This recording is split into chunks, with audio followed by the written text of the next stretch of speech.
You're listening to an Airwave Media Podcast.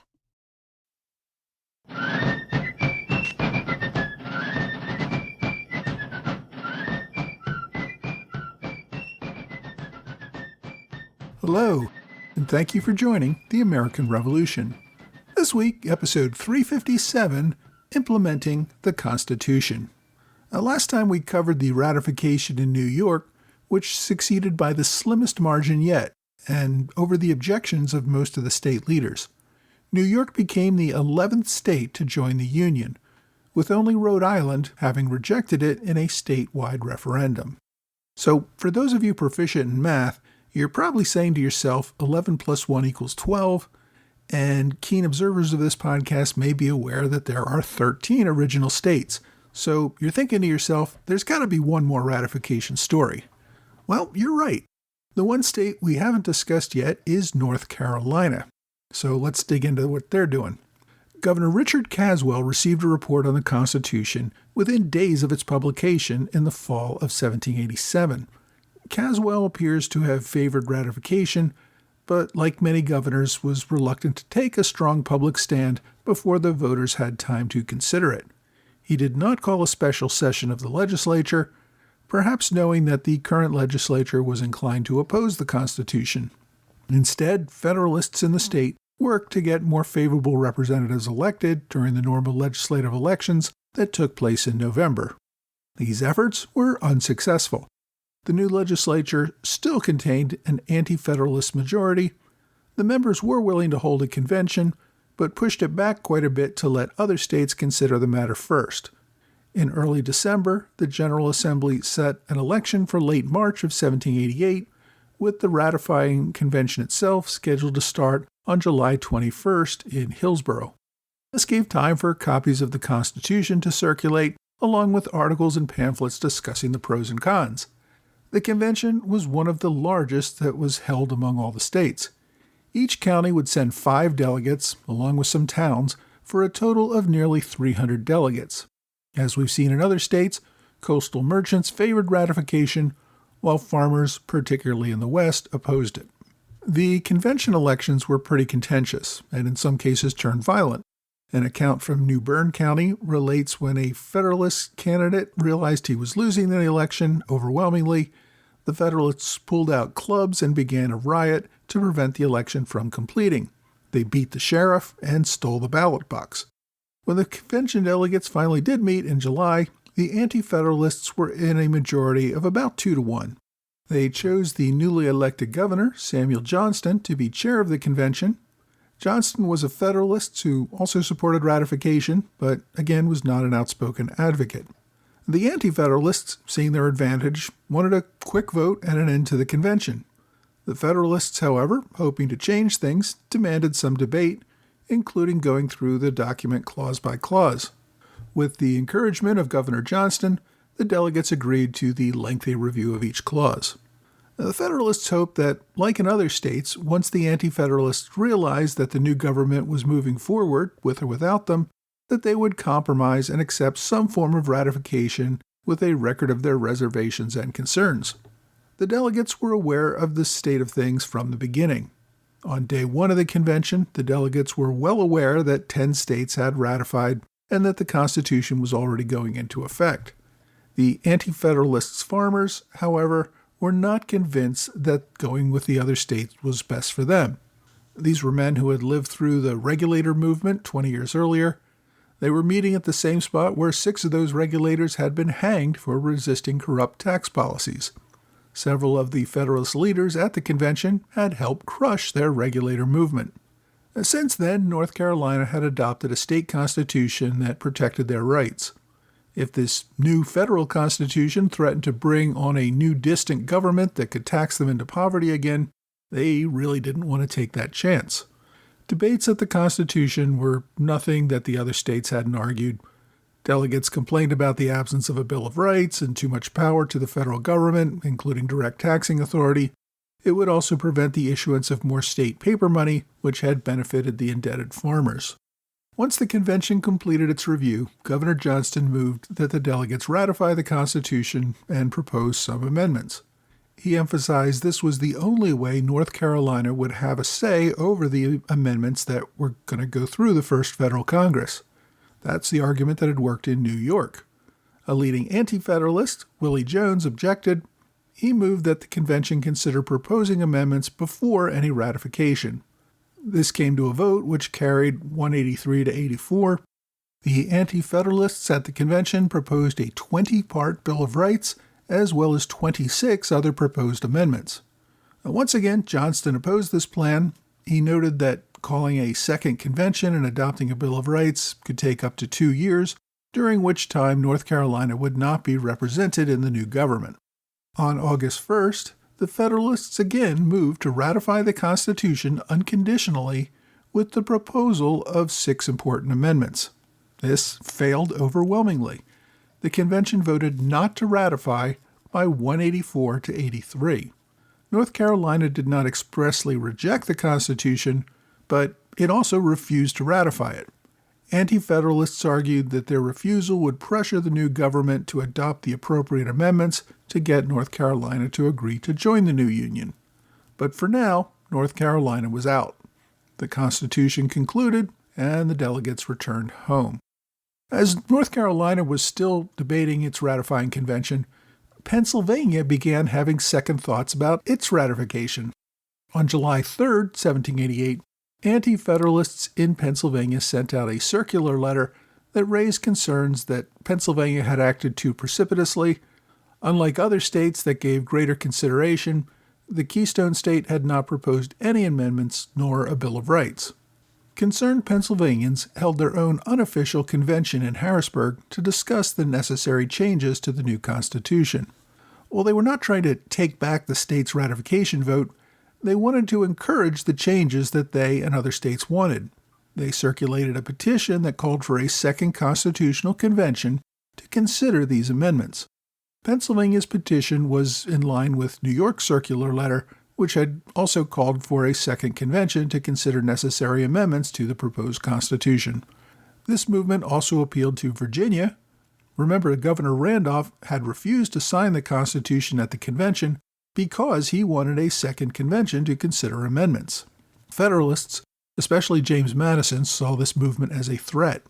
In a letter to Thomas Jefferson, Madison wrote, "The circular letter from the Convention of New York has somewhat changed the aspect of things, and has given fresh hopes and exertions to those who oppose the Constitution. The object with them now will be to effect an early convention composed of men who will essentially mutilate the system." The second convention movement could have a fatal impact on the new government, essentially weakening it back to the level that we saw under the Articles of Confederation. Madison had little objection to a Bill of Rights, which many states had demanded. He saw it as unnecessary but rather redundant. Of greater concern was the demand to remove federal authority over direct taxation. Madison and others believed that this power was critical to the new federal government. George Washington agreed. In August of 1788, he wrote, "There are scarcely any of the amendments which have been suggested to which I have much objection, except that which goes to the prevention of direct taxation, and that, I presume, will be more strenuously advocated and insisted upon hereafter than any other."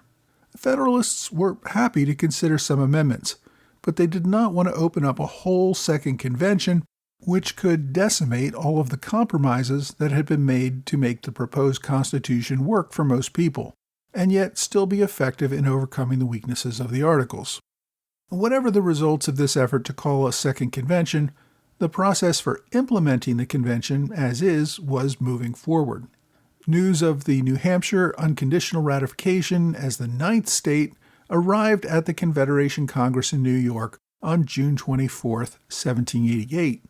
The official forms arrived on July 1st. The following day, Congress received word that Virginia had ratified as the 10th state. They voted to submit the matter to a committee for plans to put the new Constitution into effect. Of the 11 states present, 9 voted to approve. The Rhode Island delegation did not vote. The New York Convention was still meeting at the time, and Abraham Yates took time out from the convention to come to the Confederation Congress and vote no. His no vote split the delegation, meaning New York also refused. A week later, on July 9th, Congress received the committee report calling for the first presidential election to take place on the first Wednesday in December. Electors would then meet in their home states to vote in January 1789, and Congress would assemble on the first Wednesday in February and would confirm the vote of the elections. The committee did not specify a place for these meetings. New York's ratifying convention was still ongoing at the time, and Congress did not want to make any decisions on the location until New York decided whether it would join the Union. Now, even if New York ratified, there was no guarantee that the new government would meet in New York. Southern delegates had been pushing for a location further south. Various delegates were pushing for a move back to Trenton, Philadelphia, or Lancaster. Others wanted Wilmington, Delaware, or Baltimore, or even somewhere on the banks of the Potomac River. Beyond being too far to travel and parochial concerns, delegates raised issues like a capital being too close to the coast, which would make it easier for foreign navies to attack. Some delegates raised questions about a location that would not allow them to bring their slaves with them. Others were concerned about the costs of continually moving the capital. This actually turned out to be the most contentious issue for Congress in agreeing to the new elections. Delegates debated moving the seat of Congress either temporarily or permanently. In the end, though, the delegates just wanted to keep everything in New York, at least for the moment. On September 12, 1788, Henry Lee of Virginia moved that the current location of the Confederation Congress in New York should be the first meeting place of the new Federal Congress. Fellow Virginian James Madison, who usually pushed any expedient to keep this process moving, proposed an alternative. He moved that the seat of government be moved to a more central location. He called for a vote to move anywhere other than New York, hoping that the disagreement of a final location would keep the anti-New York delegates together. Even so, his motion was defeated. Congress voted 9-1 to keep the location in New York. Only Delaware dissented. Maryland delegates were so angry that they walked out before the vote. Despite the vote on location, many Southerners objected that the situation would not give them enough time to implement the new elections and then travel back to New York to start the new government. As a compromise, Congress pushed back their schedule by a month. So selecting electors would take place in January, the electoral vote would take place in February, and the meeting of the first Congress would take place in March. The Confederation Congress continued to meet and do business for another month, mostly dealing with issues related to the Army and the Northwest Territory. On Friday, October 10, 1788, the delegates took a vote related to land warrants for veterans, and the vote failed. The significance of that vote was that it was the last vote the Confederation Congress would ever take. The following week, Congress failed to gain a quorum. The President of Congress, Cyrus Griffin, came to open a new session on November 15th. When only 2 other delegates showed up, Griffin resigned his office and went home. A few delegates showed up over the next few months, but they quickly realized that nothing was happening and went back home again. The final log for the journal is for March 2, 1789, when Philip Pell, a delegate of New York, came into an empty hall, recorded his presence, and went home. The Confederation Congress simply faded out of existence. The nation was focused on the new elections.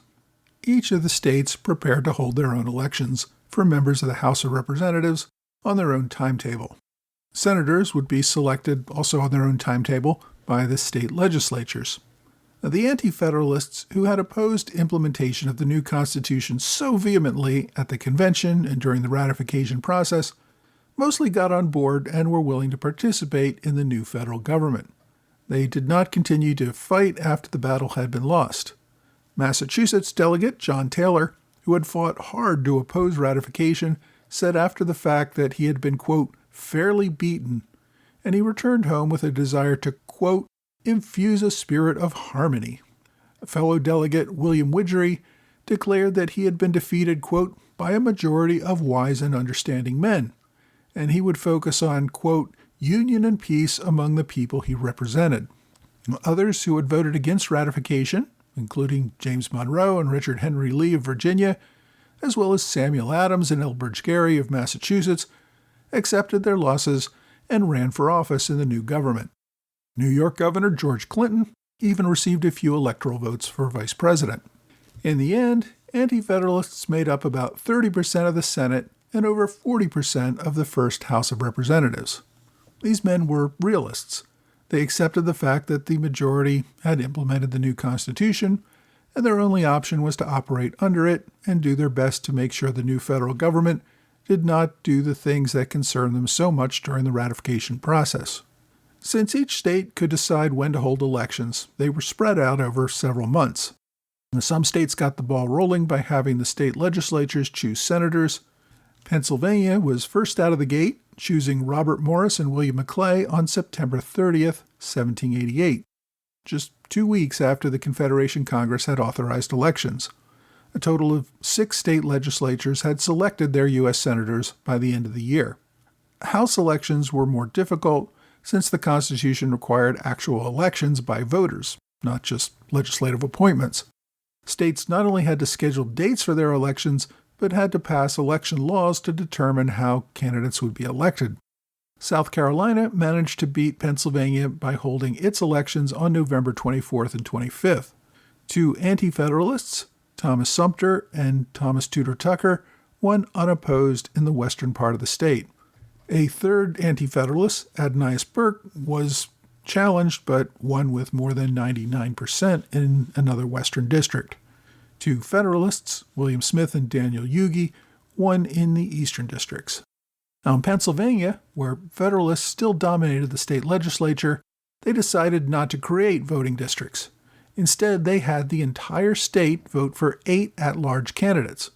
They did this hoping to shut out the anti-Federalists, thinking that a majority statewide would support a Federalist slate. Even so, the anti-Federalists managed to pick up 2 of the 8 seats. New Hampshire also held elections for its 3 representatives. In its elections, on December 15th, no candidate received a majority of votes. As a result, the top 6 candidates were selected for a second round. All 6 of these candidates were Federalists, so New Hampshire sent a 100% Federalist delegation to the first Congress. Similarly, Connecticut also held at-large elections, sending 5 Federalists to the House. Among them was Roger Sherman, who played such an important role in the creation of the Constitution.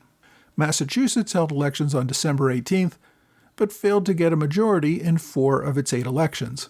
So it had to hold another election on January 28th, 1789, but in that one still only managed to fill 2 of the 4 remaining seats. So it held another election in March. But this final district went through multiple rounds before they finally chose a candidate in May, 2 months after the Congress had already begun meeting. The rest of the states did not even begin their elections until 1789. Delaware kicked off the year with a vote on January 7th. Now, the Federalists were not the only ones playing games with election rules to their own advantage. In Virginia, Patrick Henry not only ensured that Madison would not be selected as a senator, but he made sure that district lines for House of Representatives were drawn in such a way that Madison's home was in a heavily anti-Federalist district. Henry also encouraged James Monroe to oppose Madison for the seat. Despite these efforts, Madison managed to win with 57% of the vote, but only after promising voters that he personally would draft and introduce a Bill of Rights for the new Constitution. Of the 11 states that had ratified the Constitution, New York, the final state to ratify, was also the final state to hold elections. A political impasse between Federalists in the state Senate and Anti-Federalists in the General Assembly led to an inability to pass a state election law for nearly 6 months. In the end, New York held its House elections on March 3rd and 4th, the same day that the first U.S. Congress convened to start business.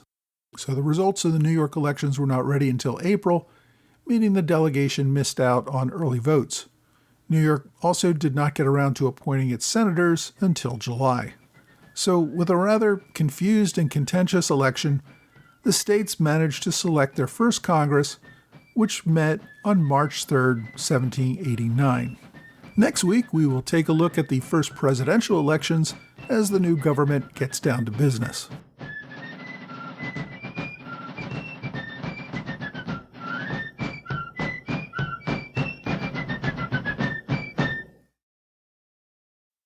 Hey, thanks for joining the American Revolution Podcast After Show, part of the Airwave Media Network.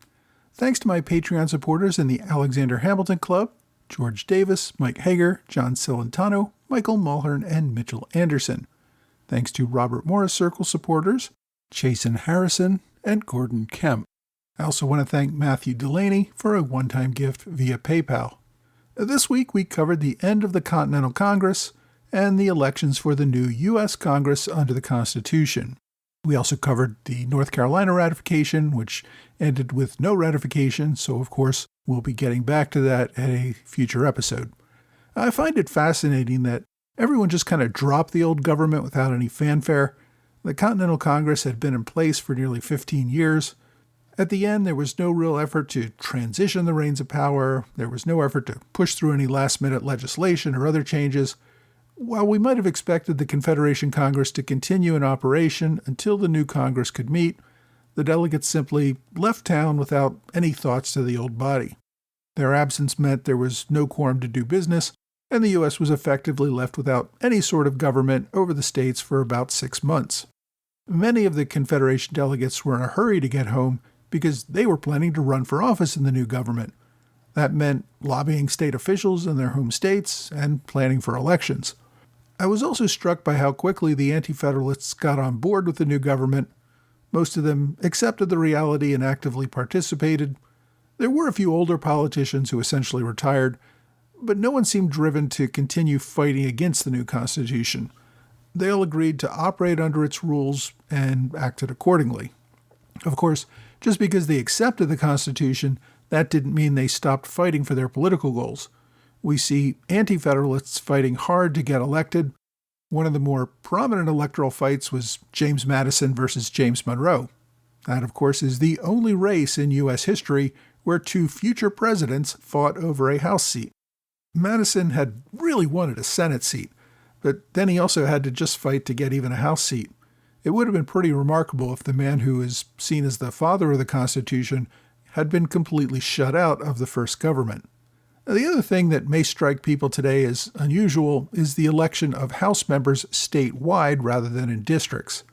In these first elections, only 4 states had district elections, like we use today: Massachusetts, New York, Virginia, and South Carolina. 5 states had at-large votes: New Hampshire, Connecticut, New Jersey, Pennsylvania, and Delaware, although Delaware only had 1 representative, so there was no need for districts, even if they wanted them. 2 other states, Maryland and Georgia, had hybrid elections where all the representatives were elected statewide, but there had to be a separate winner within each district. This assured the elected representatives would be spread out through the state, even though they were all elected statewide.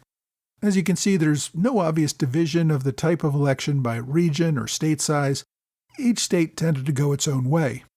Congress eventually passed a law in 1842 that required states to elect representatives by district. But several states just ignored that law and continued to elect at-large representatives, and they were seated. Another law in 1929 did away with the district requirement and returned that decision to the states. Now, the issue took on new relevance after World War II as the civil rights movement picked up steam. There were some white majority states, particularly in the South, that favored at-large districts in order to keep black minorities from electing any black representatives. In 1967, Congress passed another law, once again requiring all states to elect representatives by district, and of course we had the Voting Rights Act, which ensured that black people could not be gerrymandered out of all their districts. By the time Congress passed the law requiring districts, only 2 states with more than 1 representative still had at-large districts. Those were New Mexico and Hawaii. That 1967 law requiring districts has remained federal law ever since. Now, the selection of senators went through even more changes over the years. The selection by state legislators came to be seen as corrupt by many in the public. Those who wanted to be senators often just paid off state legislators to vote for them.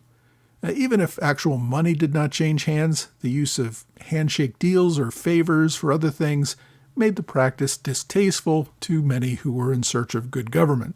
There was also the problem when each of the 2 houses in a state were held by different parties. In some cases, the state legislature could not agree on a candidate and the seats just remained vacant, as was an issue in New York for many months of this first Congress. In some cases in the 19th century, Senate seats often remained empty for 2 years.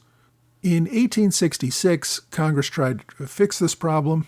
A federal law says that if each state body voted for a different candidate, then they would have to have a combined vote where each state legislator got one vote and they picked a senator from this combined group.